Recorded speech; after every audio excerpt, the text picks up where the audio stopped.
दोस्तों आइए आज हम लोग भौतिक विज्ञान के मात्रक यानी इकाई पर बने 20 महत्वपूर्ण प्रश्नों को टेस्ट करते हैं और अपने आप की तैयारी को देखते हैं कि इस पॉइंट्स पे हम किस कदर हैं। ओके, तो पहला क्वेश्चन है बल का मात्रक है।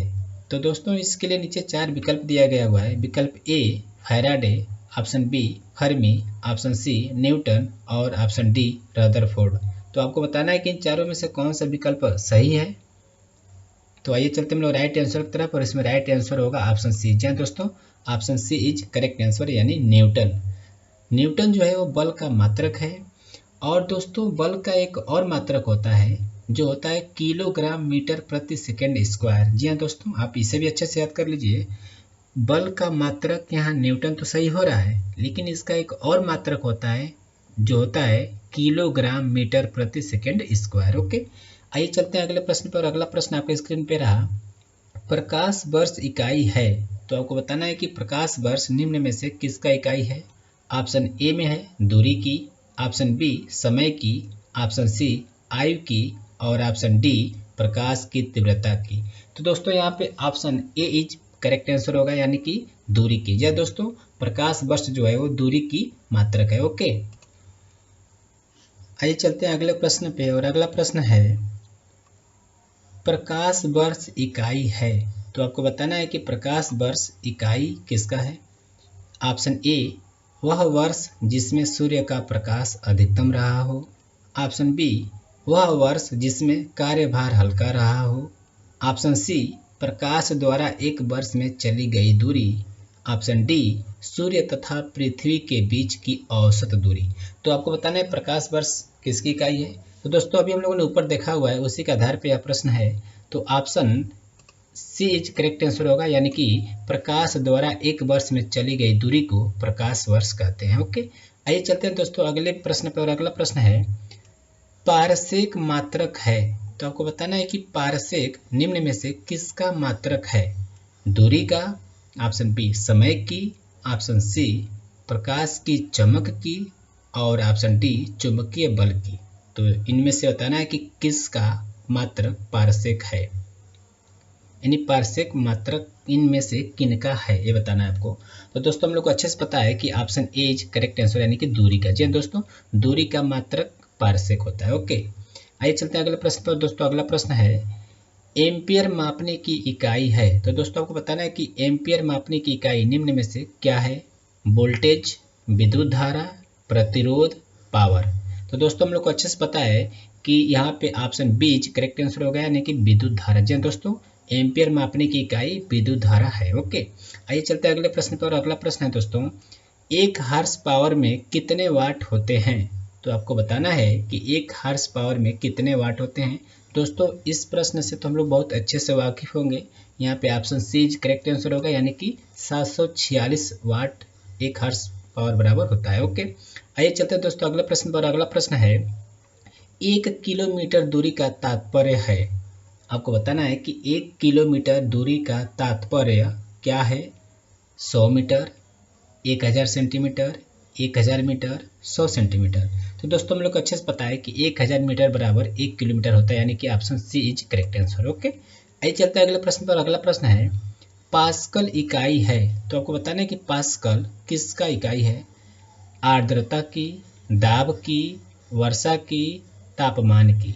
तो हम लोग को अच्छे से पता है दोस्तों कि यहाँ पे option B is correct answer होगा यानी कि दाब की। जी दोस्तों, पास्कल इकाई जो है वो दाब की। ओके, आइए चलते हैं अगले प्रश्न पर। और अगला प्रश्न है लंबाई की न्यूनतम इकाई है। तो दोस्तों आपको बताना है कि लंबाई की सबसे छोटी इकाई क्या है और आपको वही बताना जो ऑप्शन में दिया गया है उसी के आधार पे।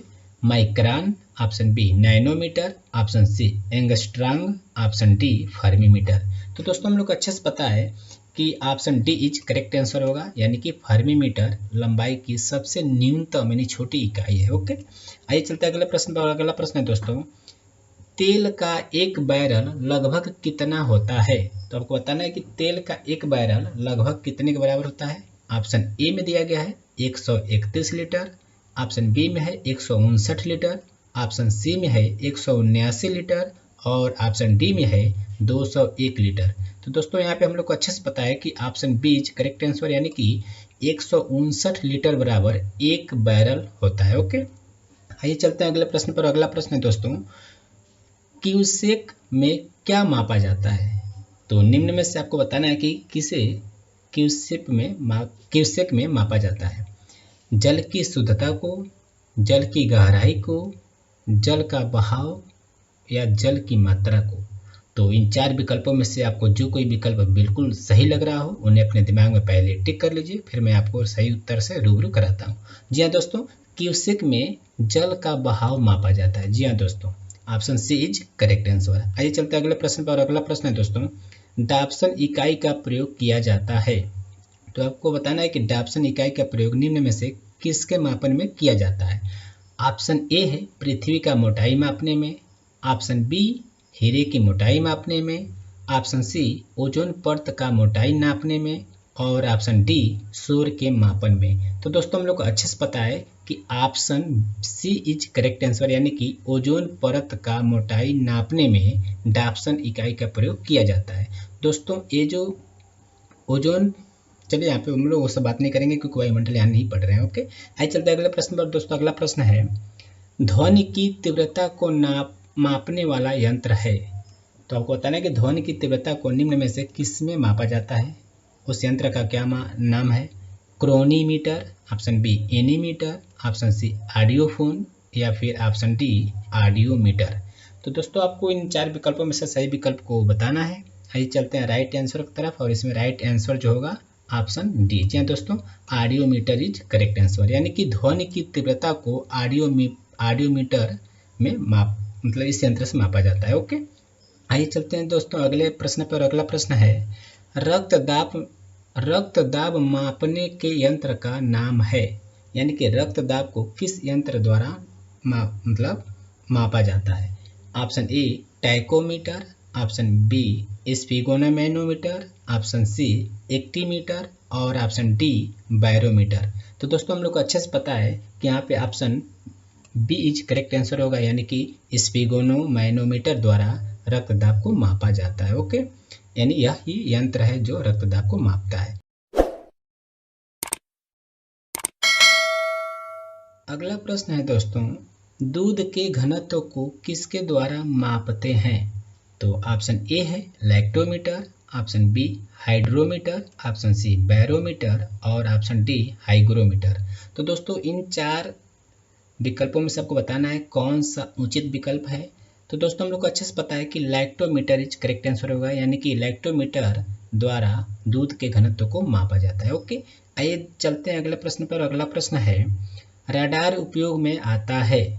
तो ऑप्शन ए है प्रकाश तरंगों द्वारा वस्तुओं का पता लगाने में, ऑप्शन बी ध्वनि तरंगों को परावर्तित कर वस्तुओं का पता लगाने में, ऑप्शन सी रेडियो तरंगों द्वारा वस्तुओं की स्थिति ज्ञात करने में, और ऑप्शन डी वर्षा करने वाले बादलों का पीछा करने में। तो दोस्तों बताना है कि रडार का उपयोग इन चारों में से किस में किया जाता है। तो उम्मीद है कि आप इसमें से सही विकल्प अपने दिमाग में ला चुके होंगे। सो आइए चलते हैं आपको राइट आंसर की तरफ लेकर। और दोस्तों इसमें राइट आंसर होगा ऑप्शन सी। जी दोस्तों, option C is correct answer, यानी कि रेडियो तरंगों द्वारा वस्तुओं की स्थिति ज्ञात करने में रडार का उपयोग होता है। ओके, और दोस्तों हम लोग को अच्छे से पता है कि जो आयन मंडल है वह रेडियो तरंगों के लिए ज़्यादा उपयोगी होता है। ओके, आइए चलते हैं अगले प्रश्न पर। अगला प्रश्न है दोस्तों, भूकंपों की तीव्रता मापी जाती है, यानी भूकंपों की तीव्रता निम्न में से किस में मापा जाता है। रिक्टर पैमाना में, डेसिबल पैमाना में, पीएस पैमाना में, या फिर सेल्सियस पैमाना में। तो दोस्तों हम लोग को अच्छे से पता है कि रिक्टर पैमाना में भूकंपों की तीव्रता का मापन किया जाता है। रिक्टर नामक वैज्ञानिक ने सन 1935 ईस्वी में रिक्टर नामक स्केल का आविष्कार किया था, जिसपे 0 से 9 तक कुल 10 अंक अंकित होते हैं। ओके, आइए चलते हैं अगले प्रश्न पर। अगला प्रश्न है, कौन सा सुमेलित नहीं है। ऑप्शन ए सेल्सियस ताप, ऑप्शन बी किलोवाट आवर विद्युत, ऑप्शन सी RH गुणक रक्त, ऑप्शन डी सेल्सियस पैमाना आर्द्रता। तो दोस्तों इसमें हम लोग को अच्छे से पता है कि option D is correct answer होगा, यानी कि सेल्सियस पैमाना आर्द्रता से संबंधित नहीं है। आइए चलते हैं अगले प्रश्न पर। अगला प्रश्न है दोस्तों, सिस्मोग्राफ रिकॉर्ड करता है। आपको बताना है कि सिस्मोग्राफ निम्न में से क्या रिकॉर्ड करता है। हृदय की धड़कन, ऑप्शन बी वायुमंडल का दबाव, ऑप्शन सी भूचाल, या फिर इनमें से कोई नहीं। तो दोस्तों हम लोग अच्छे से पता है कि भूचाल यानी कि भूकंप का जो रिकॉर्ड होता है वो सिस्मोग्राफ द्वारा होता है। ओके, आइए चलते हैं अगले प्रश्न पे। और अगला प्रश्न है दोस्तों, झूठ का पता लगाने वाला यंत्र का नाम है, यानी कि झूठ का पता निम्न में से किस यंत्र द्वारा लगाया जाता है। तो ऑप्शन ए है polygraph, option B pyrometer, option C gyroscope और ऑप्शन डी काइमोग्राफ। तो आपको बताना है कि निम्न में से किस यंत्र द्वारा झूठ का पता लगाया जाता है। तो यहाँ पे option A is correct answer होगा, यानी कि पॉलीग्राफ द्वारा झूठ का पता लगाया जाता है। यह क्वेश्चन दोस्तों कई दफ़ा आ चुका हुआ है। ओके, तो इस तरह से आज हम लोग का मात्रक यानी इकाइयों से कुल 20 महत्वपूर्ण प्रश्नों का टेस्ट रहा, और उम्मीद करता हूँ कि आपका 20 में 20 सही हुआ होगा, या फिर यदि आपका 20 में 20 नहीं भी हुआ होगा तो 15 प्लस तो गया ही होगा, और यदि उतना भी गया है तो बहुत है। सो आपको मेरा जय हिंद दोस्तों, जय हिंद। मैं ऋषि मास्टर जी। ओके।